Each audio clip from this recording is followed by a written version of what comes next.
And there it is, up close and personal. One of my very favorite flags in the world, of the many flags there are on this planet. Flags of nations, flags of chain stores, flags of corporations, flags of state, flags of municipalities. We got flags all over the place. But here's probably my personal favorite, the trash flag. Yes, made by an honest-to-gosh fan of my brick-and-mortar record store Trash American style. And what better way to begin this week's episode of Talks Tunes than by saluting the trash flag. Yes, big old salute. And now we drop the flag and reveal the man behind the flag, who is, of course, little old me, Malcolm Tent, coming at you for this week's episode of Tent Talks Tunes. Yes. You can set your watch by it. You can set your calendar by it. You can set your whole life by it if you want. I kind of do myself. Every Wednesday at 7 p.m. Eastern Standard Time, it is my job and my joy, my duty and my delight to bring you Tent Talks Tunes. Just that little old music geek me, Malcolm Tent, talking about the thing I love the most, which is music and the strange and bizarre artifacts upon which music is delivered to all of us who love our music. So we got just a very quick roundup of events. James Pogo from the Armed Delight Rifles is tuned in, and he says the records he bought at Trash still smell like incense. Yes, I've had people mention that a lot, and I really appreciate that. One thing that people remarked upon quite a bit upon walking into Trash American style for the first time ever was the scent. And the scent was, as someone described very accurately, an indescribable amalgam of incense, old leather, and old records. I think that pretty accurately describes it. It's the kind of bouquet that you can't come up with deliberately. It just sort of happened that my store was full of old records and full of old leather from like the leather jackets and boots and Doc Martens we would sell, and tons of incense. And you know what's funny, James Pogo, is I will occasionally get a whiff of that myself, because behind the screen is my office and the manufacturing central for my label, TPOS, which you definitely should check out on Discogs and eBay, just saying. Every once in a while, I have to go into one of the original Trash American style file cabinets, which are just full of artwork and documents and things like that I have to fish out occasionally. And I'll go leafing through that file cabinet, and I will pull out an old flyer or something, and it'll have that aroma to it. It smells just like Trash American style used to, and I always get this vivid flashback to my many years in brick and mortar, and it's a very nice thing. It's very, very cool. Let's see who's in there. Derek Giles, hello Derek, says he bought a record from a thrift shop that smelled like perfume. Hopefully a good expensive perfume, and not anything too cheap. Derek Giles, what record was it that you bought that smelled like perfume? Was it a Motorhead record? Was it a Black Sabbath record? Was it a Venom record? Was it Public Enemy? What was the perfumed record you bought? I'm very curious about that. Leslie Wimmer, my mentor from the great Open Books and Records in South Florida. She knows that the scent of a record store is very important. We got Pear from Sweden tuned in. We got Mike from Vancouver, British Columbia tuned in. We are truly international. Add your flags to the trash flag, baby. Yes. Randy Larson from Connecticut, of all places, is tuned in. Randy Larson spent lots of time at Trash American style, and he, like I, misses that smell. So let's drink a toast to that unique bouquet.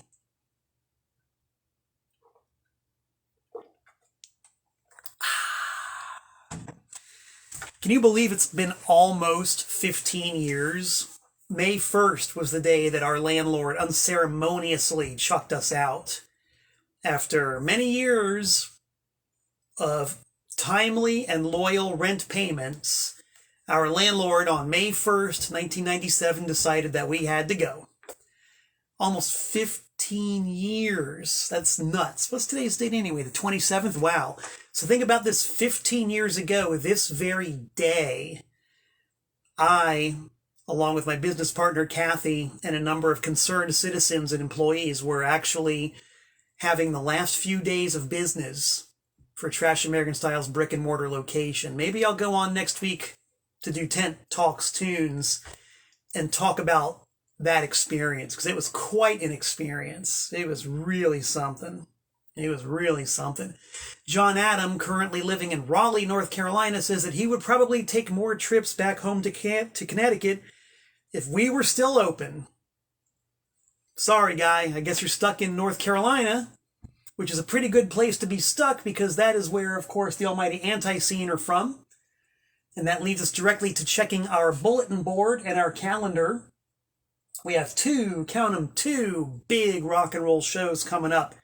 May 20th, May 21st. May 20th, Charlotte, North Carolina, Anti-Scene playing live at the Tipsy Burro, our home away from home. Free show, starts at 8 p.m. Come early, grab yourself some vittles, hang out with us, hang out with each other, make some friends, commiserate with the band, and then watch us tear the walls down. Watch us tear the roof off the sucker. Gotta tear the roof off the sucker. Gotta tear the roof off the mother sucker. We will do that. The next night, we will repeat the same trick, May 21st in Virginia Beach, Virginia, at a place called Scandals. It's us.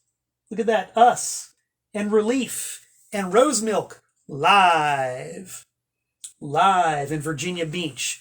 It's gonna be 2 barn burners in a row.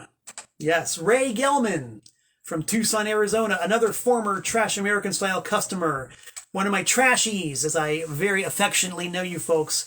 She and I were having a conversation the other day, and she came up with a wonderful saying, and I'm gonna put it out right now, right here, live over the internet, or on the permanent record if you're watching on YouTube, which leads me to remind you that if you haven't subscribed to my YouTube channel yet, please do, because every episode of Talks Tunes is archived there, along with plenty of live performances, favorite videos, professional wrestling, all kinds of stuff. My YouTube channel. Anyway, Ray Gelman said it beautifully. She said that, and I might be paraphrasing this a little bit, art decorates space, music decorates time. Put that in your pipe and smoke it. Make a poster of it and hang it somewhere, because that is a quote worth quoting. Thank you, Ms. Gelman. One of the, if not the most badass English teachers I've ever met. All right, so let's see here. We've checked the bulletin board and the calendar. The mailbox this week was pretty empty. I don't know if people have lost their ability to read the King's English. My mailbox, P.O. Box 3626, Newtown, Connecticut, 06470. Kind of empty, so I don't have any show and tell for you this week. People, send me something. I've got a great big stack of stuff all over here.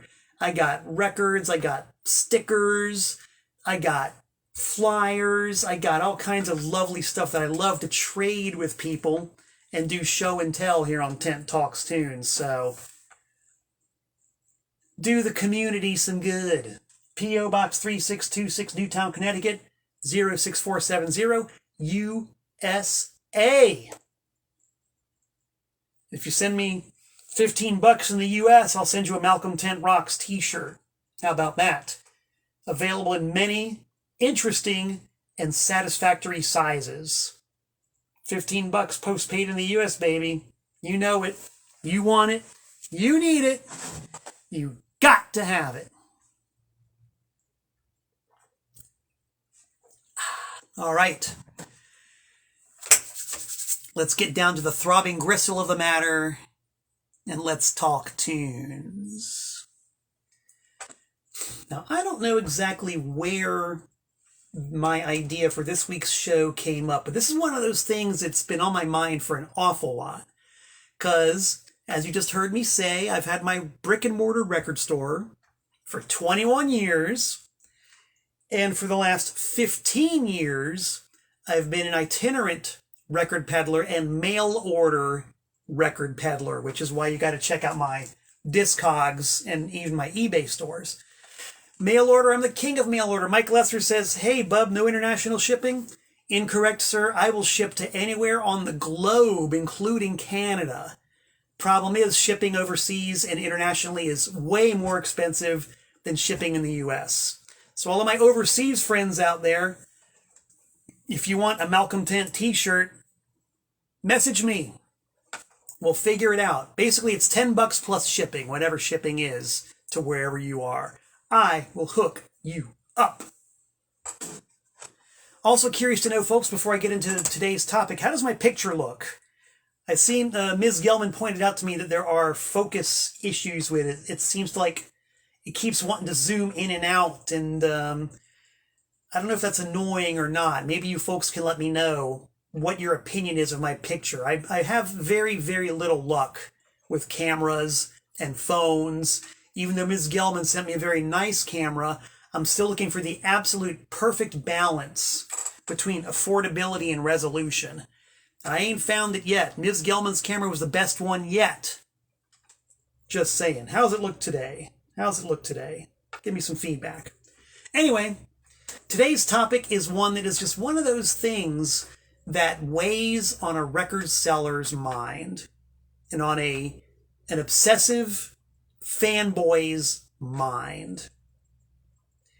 And as I go over the entire story of this particular record, and this particular artist, and this particular history, as I weigh it over and the entire story is revealed to itself, the more I think about it, the more sick, twisted, bizarre, Byzantine, weird, and yet absolutely typical of the record business this story is. The record in question is a record that I got from the Columbia House Mail Order Music Record Club when I was in, I think, the 8th grade. This one, Rat Chia, Jimi Hendrix, Band of Gypsies. That's the front. That's the back. I'm sure everybody has seen this record. Pretty good record. It's Jimi Hendrix, as most Jimi Hendrix records are at least pretty good. When you think about this particular record, it's kind of an odd entry in the Jimi Hendrix catalog. It's kind of a strange one. The first thing I noticed when I got it was that unlike every other Jimi Hendrix record that had come out in its lifetime and for a long time afterwards, it was not on Reprise Records, it was on Capitol Records. It's the only Jimi Hendrix record released on Capitol.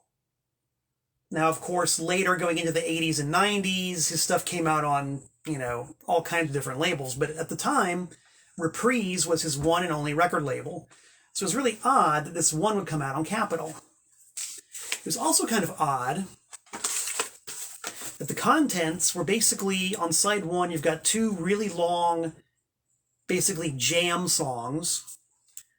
You flip it over and you get two songs written by Buddy Miles, and you got two songs in the middle that are kind of like jam songs. They're shorter, but they don't really seem fully formed. They sound like jams. So it's a weird album, mostly of jams, and also recorded live. It's a live album, not a studio album. And so that was also very unusual, especially at the time when this record came out. You could probably count on one, maybe two hands if you had enough hands, or, missing a couple of fingers on one. Very few records that were recorded live that consisted of all original material. Usually a live album is the greatest hits played in front of an audience. And then studio albums where all the material came out.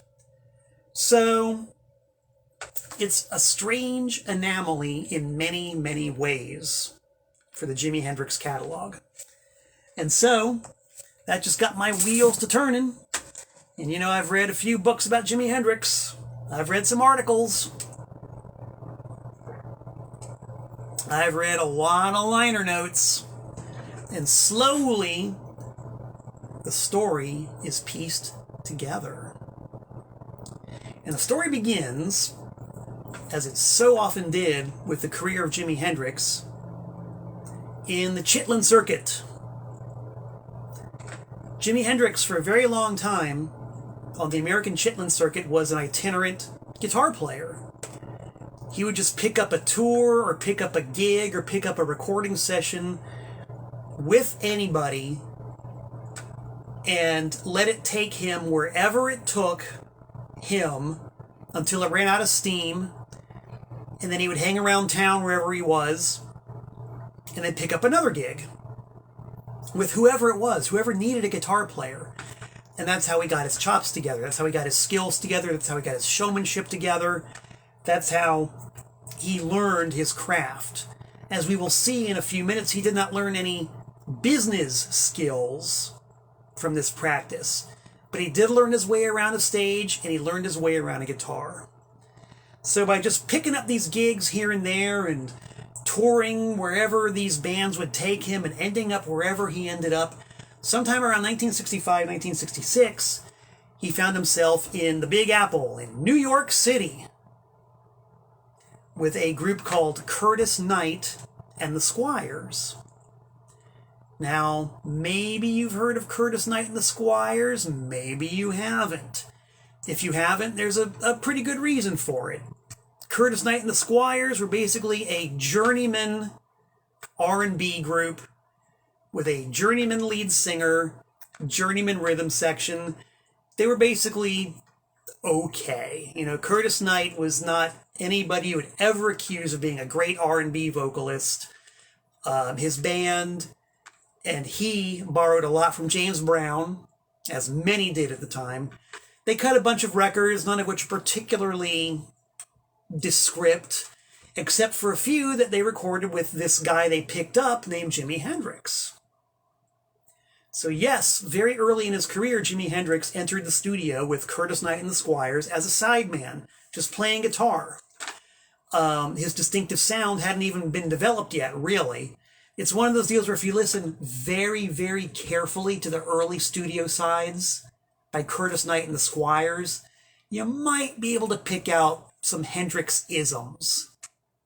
If you really get your ear microscope out, you can probably hear some glimmers of what would later be Jimi Hendrix. It's quite possible. But you gotta listen hard. You gotta listen real hard, let me tell you. Okay, so far the story's pretty simple, right? You got Jimi Hendrix, the roving guitar player. He picked up a gig with this band in New York City and they recorded some sides. Nothing new under the sun there. Where it starts to get just a wee little bit interesting is that Curtis Knight and the Squires were signed to a record company owned by this guy named Ed Chalpin. Ed Chalpin had his parent company was called PPX Enterprises. And the name PPX figures prominently in the many, many lawsuits and legal quagmires that will follow later in our story. I never knew who PPX Records was until I was indulging in one of my very, very favorite pastimes when I realized that PPX Enterprises was the umbrella company for one of my very, very favorite record companies. I mean, a record company whose releases I collect avidly. I'm probably the only guy on this planet who collects records on this label. And in fact, I'm going to duck out for one hot second. I'm going to show you the depth of my obsession with this particular record company, with this label who I love. I forgot to bring these props in, but if you give me 1/2 of 1 second, I'm going to run over into the archive and I'm going to grab my entire collection of records on this label. And you'll see just how bad I got it for this label. While I'm gone, read everything that there is to read on the bulletin board. Study carefully. I'll be right back.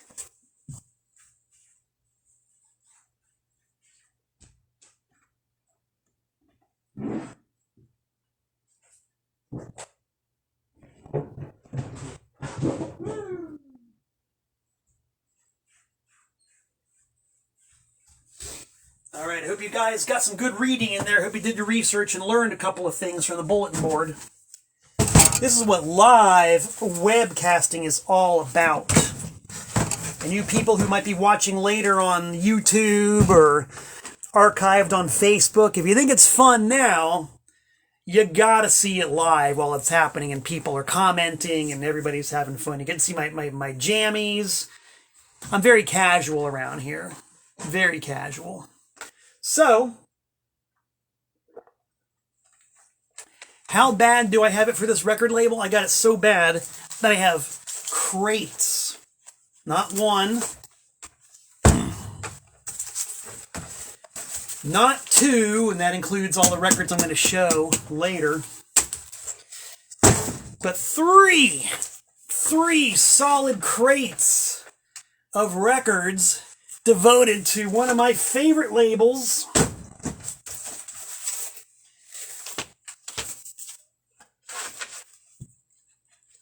Pickwick Records. Yes, Pickwick. You might say Pickwick Records. What the hell are you talking about? Pickwick? Any of you people out there who are Gen Xers or maybe baby boomers, if you are a Gen Xer or a baby boomer and you're a total record store haunter like I was and am, you know what Pickwick Records is. And if you were like me, you probably held Pickwick Records in utter contempt. At the time, I certainly did. Pickwick Records were inescapable. You could not walk into a drugstore, a dime store, a discount store, a department store, or even a record store without running into the rack of Pickwick Records. What did Pickwick have on their label? Well, this is a really, really great example.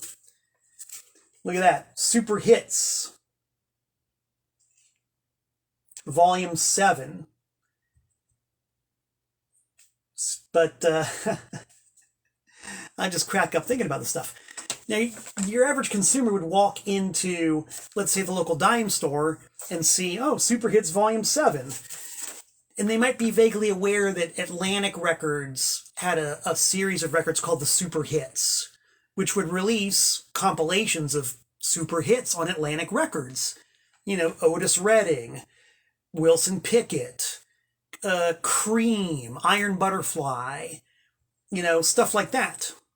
So you would just walk into your local dime store, see, oh, Super Hits, and it's only, well, it's $1.49? Well, gosh, the other Super Hits record I saw cost $4.99. This is a bargain at $1.49. I'll take it. And, you know, not paying attention, perhaps, because, you know, the Atco Atlantic Super Hits records usually had a cover kind of similar to this. It wasn't until you got home and started playing it and you realized, ugh, I didn't read the fine print. It's Super Hits Volume 7, played and sung by not the original artists, but like the original artists. Oh, that's why it was only $1.49. And that's why these versions of Lean on Me and Run to Me and Backstabbers, why they don't quite sound right. In fact, they sound kind of crappy. Yes, you just bought yourself a Pickwick record. I love these Pickwick records because I mean, look at those graphics, man. That is just absolute bargain basement. Cheese graphics, baby. Green on white. Low budget. And the front ain't too good either. So I got tons of these damn things, man. Tons of them. Pickwick just ground these things out. And nobody wants them. I love them. In no small part because the liner notes are just so wonderful. Just to give you an example of some Pickwick liner notes, I'm not going to read all the liner notes, but they're full of sentences like this. All these great songs are sung by our group, King's Road, and I know they're into it! 4 exclamation marks. The word there, capitalized, capital T, they're into it. Got a split now, ... Hope you can really get into these sounds, ... Some soft, ... Some solid, ... But all, ... Real nice and together. Yes. And in the preceding paragraph, they mention all the original artists, said that bread is baking again with the Guitar Man. Here is Black and White by Three Dog Night. Gilbert O'Sullivan, a most charming dude, has Alone Again naturally, but it's not until you get all the way down to the bottom that it mentions that all these songs are by their great group, King's Road. You really got to work hard to find out who the hell's actually on this record. And after you've spent that $1.49, you're out. You're out $1.49. And this is definitely one of the more honorable examples of Pickwick record releases. God, these things are so cheesy, you could make a sandwich out of them. A grilled sandwich. Yeah. I like this one. This isn't Pickwick, but it's by a Pickwick imitator, Disco Duck. Featuring somebody in a duck suit. Wow. Cheesy. So this is the label that Curtis Knight and the Squires were signed to when Jimi Hendrix was their sideman. They put out great stuff like Tubby Chess, doing the twist. Not Chubby Checker, Tubby Chess, and his candy striped twisters. You see, the MO of Pickwick Records was to read the trade papers in the morning and find out what was happening with the youngsters, or even the oldsters, and immediately crank out as many albums as they possibly could to cash in on that trend. In this case, Twist Records. Now you might ask, who's Tubby Chess? We all know who Chubby Checker is. We know who Fats Domino is. But who's Tubby Chess? I don't know. The guy singing on that record probably doesn't even know who Tubby Chess is. The guy singing on that record was a dude who most likely showed up at Pickwick Records every morning, punched the time clock at 9, and got his assignment sheet. The assignment sheet said, okay, Studio A, 9 a.m. to noon, record 10 songs in the twist style. Lunch, noon to 1 p.m. 1 p.m., Studio C, record 12 songs in the surf style. 5 o'clock, session over, punch out, go home. Repeat process every day. So this guy, whoever he is, just sang 22 songs in one day, and he punched the clock. At the end of the week, he gets his paycheck, and that's it. That's all he knows. That's all he knows, until the record comes out with the name Tubby Chess on it. He says, oh, yeah, that's me. Yeah, I got paid union scale for that one. Yeah, whatever. That would be the end of it. It's very interesting because one of the guys who we do know who was involved in that racket, who had a name, was a guy named Lou Reed. Yes, Lou Reed was one of those guys who had punched the clock in Long Island and get his assignment sheet, which, let's say, on one day said, okay, what do we got here? 2, 4, 6, 8, 10. Yeah, all right. 9 a.m. to noon, we need 10 songs in the surf style, which is how you end up with this album. The Surfsiders sing the Beach Boys songbook. And then they would have lunch, and then Lou Reed would get his assignment sheet that said, okay, 1 to 5 p.m., record 8 songs in the style of Ronnie Dove, and we will couple that with 2 actual Ronnie Dove songs and release an album of it. And they would do that. They would record 2 albums a day, maybe even more, depending on how much speed they'd taken. They'd record their 2 songs a day, collect their paycheck, and promptly forget about what they had done. No royalties, no publishing, no nothing. Real sleazy, cheesy exploitation. These guys were great. Pickwick was wonderful. In the early 60s, it was Twist Records. In the late 60s, it was Sounds Like Woodstock. At least they were honest about it. It sounds like Woodstock. It actually doesn't sound like Woodstock at all. It sounds like a bunch of junk they had laying around in the vault that they had licensed from polka record labels or some really bad bluegrass leftovers, and they just cobbled them all together and made an album called Sounds Like Woodstock, including a really, really bad version of Mama Told Me Not to Come. Can you guys see the graphics on this? Can you see the fake wig and how they simply cut and pasted some stars on a blue background on the back of this guy's shirt? Isn't that fantastic? And look at the band name, Stoned Hair. I love this stuff. It is so cynical. Maybe I'll start a band called Stoned Hair featuring Tubby Chess and record my own shite versions of today's hit songs and sell them at a cut rate with cover graphics like this. Oh my God. Here's another one. I love this one. Love this one. How about Shaft? Not Isaac Hayes doing Shaft, mind you, but Soul Man and the Brothers. That, my friends, is genius. Genius. Soul Man and the Brothers. With 2 angry looking soul brothers on the back. Probably fighting over the royalty check that didn't even exist. Oh man, fantastic. And their later stuff in the 70s, this is how I remember Pickwick Records from the 70s. Sounds like the Eagles, performed by Mirror Image. That's the back, that's the front, that's all you get. How about this one? An Elton John songbook played by Benny and the Jets. Benny and the Jets. That's the first thing you see, right?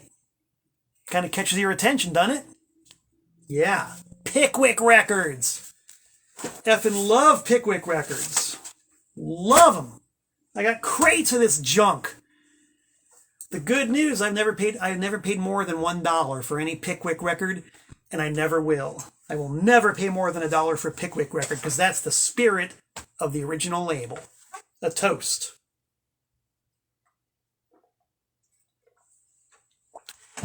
Anyway, that's the kind of label that Curtis Knight and the Squires were signed to, with Jimi Hendrix as a sideman. Ed Chalpin, the guy who owned the wonderful label, who did these incredible records, signed Jimi Hendrix to a contract. And that was in 1965. It was a 3-year contract covering the years 1965 to 1968.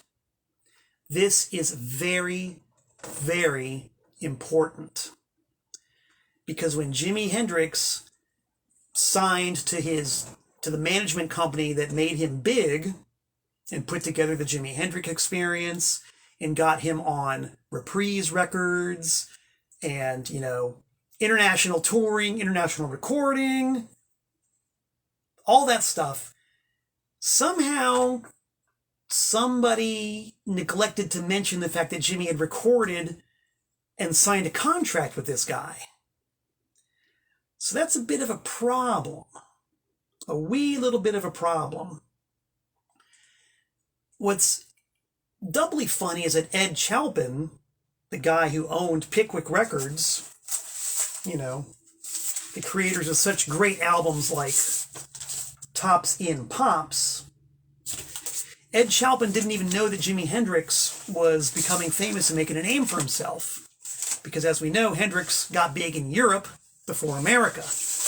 And so Ed Chalpin he read about Jimi Hendrix in the trade papers and said, wait a minute, Jimi Hendrix?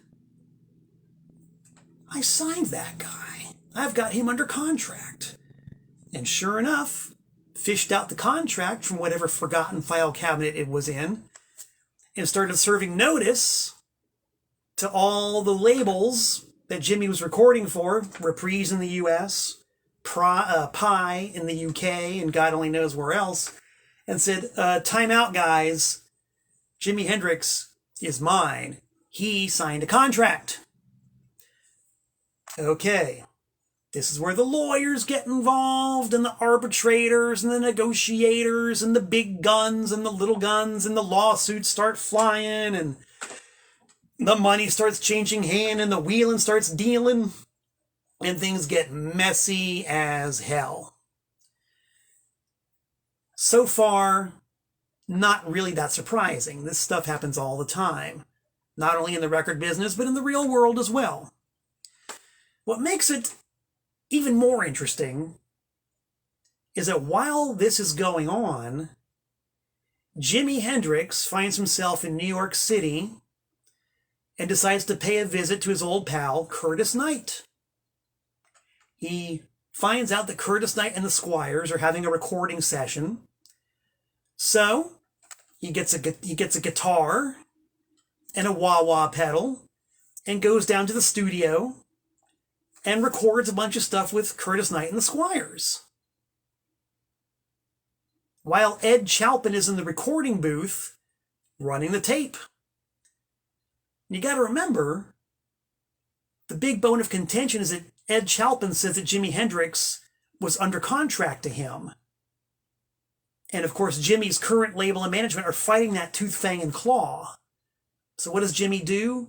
He goes into a recording studio with the band in question and the record company owner in question and records a bunch of stuff. Okay. So now Ed Chalpin can say, well, here he is. He's in my studio. He's recording for me. He's under contract. What more do you want?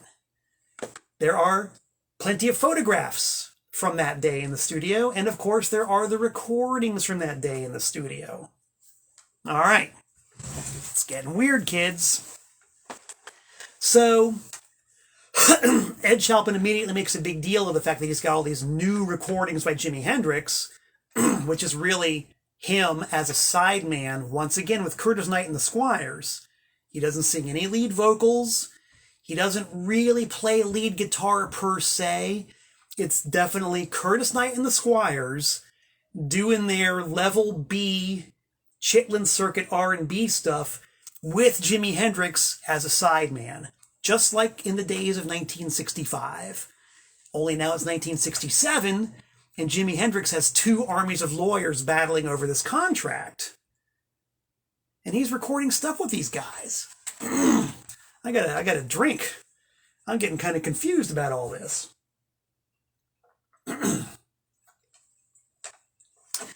So as you can imagine, even more hell breaks loose. Not sure if I got the entire chronology right, but I'm pretty sure that Ed Chalpin released a 45 from the 1967 session in the middle of all this. Because as far as he was concerned, he was in the right. He had a contract. And Jimi Hendrix was under contract. So Ed Chalpin released a record. While Reprise is trying to market the Jimi Hendrix Experience. Of course, Ed Chalpin does not release the record as Curtis Knight and the Squires. He releases it as Jimi Hendrix. Or maybe as Curtis Knight in small type with Jimi Hendrix in big type. You know how that goes. So, man, shit's getting crucial. The lawyers are pissed. The record companies are pissed. Everybody's pissed except Jimmy, who's going kind of like, what did I do? You know? Apparently the dude did not possess an understanding of the finer arts of signing a contract. Because not only that, this is where the story gets even weirder, people.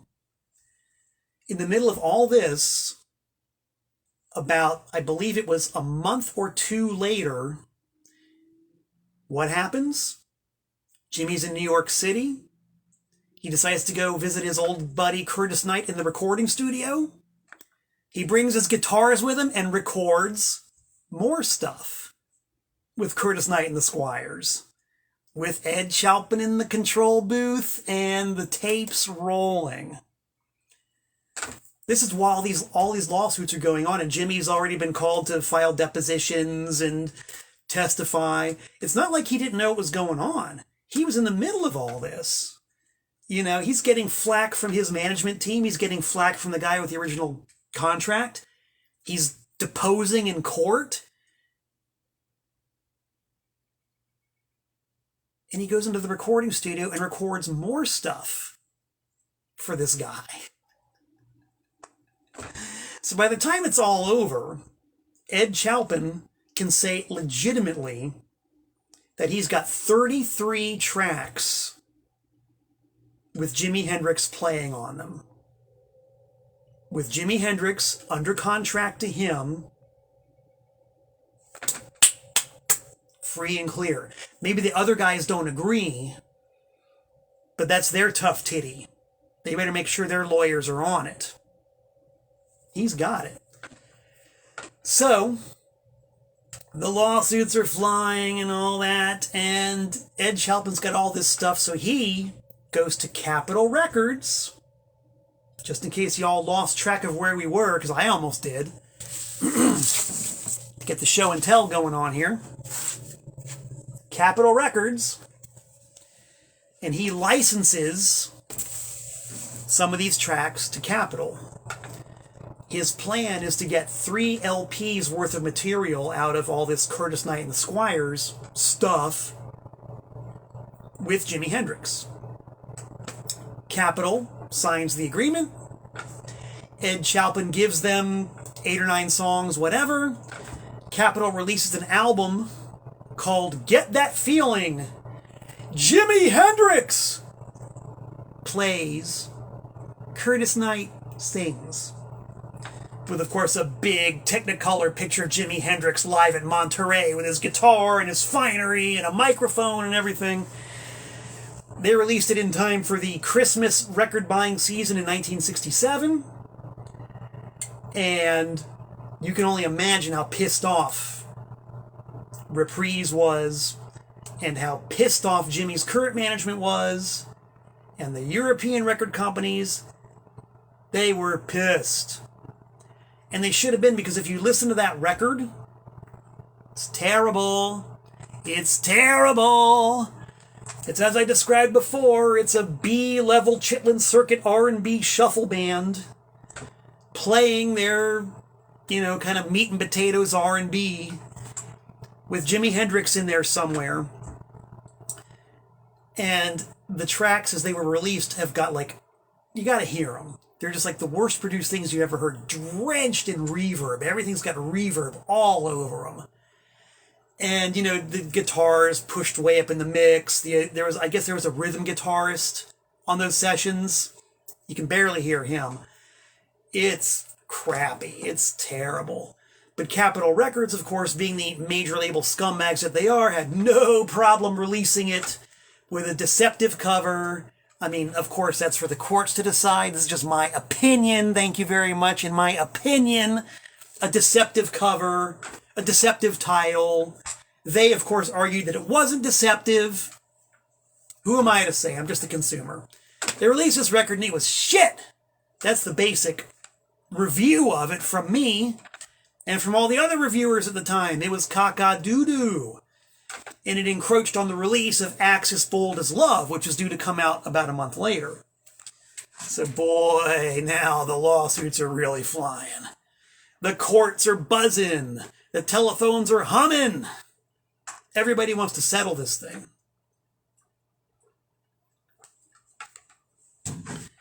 The problem for Jimmy's current management and Reprise Records and Pi Records in the UK and Track Records and God knows what else, all these people who have all these millions of dollars invested in Jimi Hendrix and who are banking on selling millions of Jimi Hendrix records, the courts, I should say, keep ruling in favor of Ed Chalpin. Because let's face it, a contract is a contract. And they cannot shake the fact that Ed Chalpin's got a contract with Jimi Hendrix's signature on it. Ed Chalpin, by most estimates, might have sold 50,000 copies of that record on Capitol. Because once word got out about how lousy it was, it stopped selling, and then Reprise was able to get an injunction against it, based mainly on the cover, because the cover was indeed ruled to be not quite accurate, if not downright deceptive, inaccurate. So Capitol was going to have to change the cover, but nobody could deny that the contents of the record were legit. So they start hammering stuff out, because it's pretty clear that Ed Chalpin is going to win this. And if he wins, he will have the right to release anything he wants from these Chitlin Circuit recordings and from the original batch of recordings in 1965. The compromise that comes up is so classic and so typical of, I guess, any legality, but especially I'll single out the record business because I hate the record business so much. They come up with this deal where, okay, if Jimi Hendrix's current management doesn't want that old stuff coming out because they think it's damaging to his reputation, Jimi Hendrix then can have an out. Instead of Ed Chalpin releasing all this old stuff, Jimi Hendrix can supply an album of new stuff to Ed Chalpin, which will then satisfy the contract. And then Ed Chalpin can in turn lease the new album to, you guessed it, Capitol Records. Which is why you have Band of Gypsies on Capitol. And which would also explain, at least to my satisfaction, I don't know if it would explain to the satisfaction of a court of law, but to the court of my opinion, that explains why this record is so weird. That explains why it was recorded live. Because you can be sure that Jimi Hendrix and his management were not going to go and spend all this money on studio time to release a brand new crafted album for Ed Chalpin. They weren't going to do that. Nope, they're going to do it quick and easy, live, done and done. So when Jimi Hendrix with his new band, the Band of Gypsies, played 4 shows at Fillmore East on New Year's Eve and New Year's Day, 1969 to 1970, they recorded all 4 shows, and Jimi Hendrix went through the tapes and culled an album. Which would also explain why you've got 2 very long jams, 2 essentially short jams, and 2 songs written by Buddy Miles. A mere 6 songs, none of which, and I will agree with this, if you've listened to all 4 of the sets that were recorded, Jimi Hendrix did not pick the best performances to put on this album. And I've read any number of reviews that say, why? Why didn't he release the best performances available? Duh, he's not going to give away his best performances to his adversary. He's going to give him whatever he feels like, I should say, which is a bunch of jams and a couple of songs written by his drummer. He's not going to give him the creme de la creme. He's going to save that for later. Band of Gypsies, a live album of all new material on a weird record label.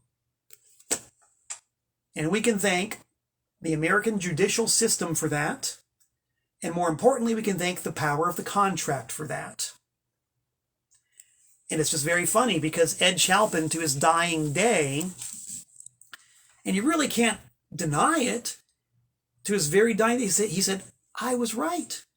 I had the contract. And really, how can you argue with the guy?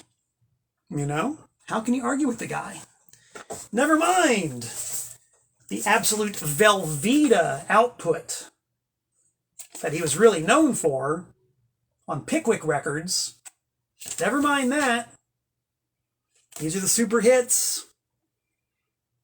See, this one's great. The front doesn't even say that it sounds like the super hits. If you look at the back, you have to read through one solid paragraph of text to find out that it's not by the original artists. Ed Chalpin, baby. You turned this into a work of art, baby. You made this an art form. And you got your Jimi Hendrix record, and you got your sales on Capitol, because this record did indeed gold. It did go gold. It did go platinum. And just as a couple of side notes to this entire sick, twisted tale. Apparently the Ed Chalpin story, and I should say the resolution of the story, was a long time coming, because as we all know, I am a monster fan, worshiper, collector of Grand Funk records. I am all about Grand Funk. I collect Grand Funk. I love Grand Funk. Can I get an amen?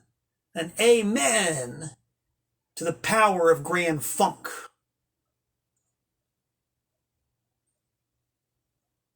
I'll assume they're rolling in, because Grand Funk simply is. Excuse me. What's really weird, I picked up a 45 by the pre-Grand Funk band called The Pack. The Pack recorded one 45 for Capitol Records. It was a version of Fire by Jimi Hendrix. And it's called Next to Your Fire on this record. But reading the label and the notes and all that, it's like, okay, Next to Your Fire, written by Jimi Hendrix, Not for Sale, published by John Reese, by The Pack, catalog number. If you can look very carefully on this record from 1968, the Jimi Hendrix song has the publishing credit to PPX, which was Ed Chalpin's company. So even before the lawsuits got settled, and even before the Band of Gypsies record came out, Ed Chalpin had some kind of claim to the publishing on Jimi Hendrix songs. And to this day, I still don't know the exact story behind that. My guess would be that Ed Chalpin had some kind of agreement to where Capitol would pay him royalties on any Jimi Hendrix song that was released on Capitol Records, pending the outcome of the lawsuit. That's my guess. That's the only reason I can, because I've never seen a PPX publishing company credit on any Jimi Hendrix song anywhere except this one record on Capitol. And it's a pre-Grand Funk record. Fascinating stuff, man. Maybe somebody out there knows. I really do believe that this was pending the settlement of the lawsuit. They probably had the publishing money held in escrow or something like that. By the way, this is not a great record. As much as I love Grand Funk, their original incarnation of The Pack was about on par with Curtis Knight and the Squires. Just saying. And the other side, and a couple other side notes we got here before I wrap up, just to show you how weird this business is. The various recordings that Ed Chalpin owned during the years before the lawsuit was finally conclusively settled when the estate of Jimi Hendrix bought all the masters. They coughed up the money, they bought all the masters, bought all the rights, and released this stuff finally on their own label, Experience Hendrix, with actual period correct photos and liner notes and track titles and stuff like that. You know, they actually released as Curtis Knight and the Squires and produced correctly, so you can finally hear them for what they are, which is, you know, okay R&B, with pictures of Jimi Hendrix from 1965 as a member of Curtis Knight and the Squires. They finally got it out the way it was, for what it actually was. But between now and then, I'm sure you guys have seen the millions and millions of super sleazy albums that were recorded when Jimi Hendrix was a journeyman on the Chitlin circuit, backing up guys like Lonnie Youngblood, you know? And you can just see the way it's marketed. Jimi Hendrix! Well, there's Lonnie Youngblood down there somewhere. And if you listen to the record, it's a crappy record. You strain your ears, you can maybe tell Jimmy's in there somewhere, but maybe not. Tons of these things, man. Tons of them. All released under the name Jimi Hendrix, and all with psychedelic cover art and pictures of Jimmy and all of his finery. But it's all Lonnie Youngblood and Curtis Knight and the Squires and the Isley Brothers and all those people. And I'm sure Pickwick released a few of them myself. I'm sure of it. It's incredible stuff. Absolutely ridiculous. Just ridiculous. So yeah, that is a direct fallout from the Ed Chalpin Jimi Hendrix lawsuits, was the incredible proliferation of misleading albums released on fly-by-night record companies of those sessions, touting them as Jimi Hendrix recordings. And the last and very final weird postscript of this whole thing relates to one of my very favorite, incredibly strange records. My main man, Doug Finkelstein, if you're out there, hello, many years ago gave me a copy of this really funny and weird record by a guy named Sam Chalpin called My Father the Pop Singer. And what it is apparently an attempt by somebody to cash in on the Mrs. Miller craze. Mrs. Miller was allegedly a housewife who couldn't sing to save her life, who was a terrible singer, but released several albums. And I love Mrs. Miller because, you know, so bad it's good. Legitimately, so bad it's good. And I got plenty of Mrs. Miller record for sale if you want them. So anyway, Mrs. Miller, for a brief while, was making her name on the charts and selling a lot of records. So what would happen, of course, but the imitators would spring up, including this guy named Sam Chalpin. A record that came out on Atco Records, home of the super hits. Remember? The Pickwick version of the super hits that originally came out on Atco. Well, here on Atco, you've got a cheap knockoff of Mrs. Miller by this old guy who can't sing worth a damn.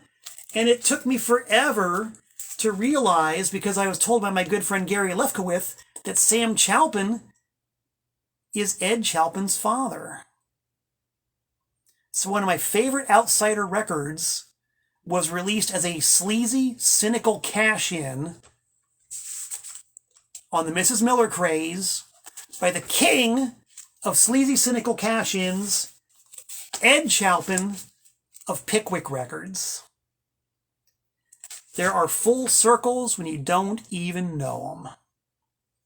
And that's why I love/hate this business so much.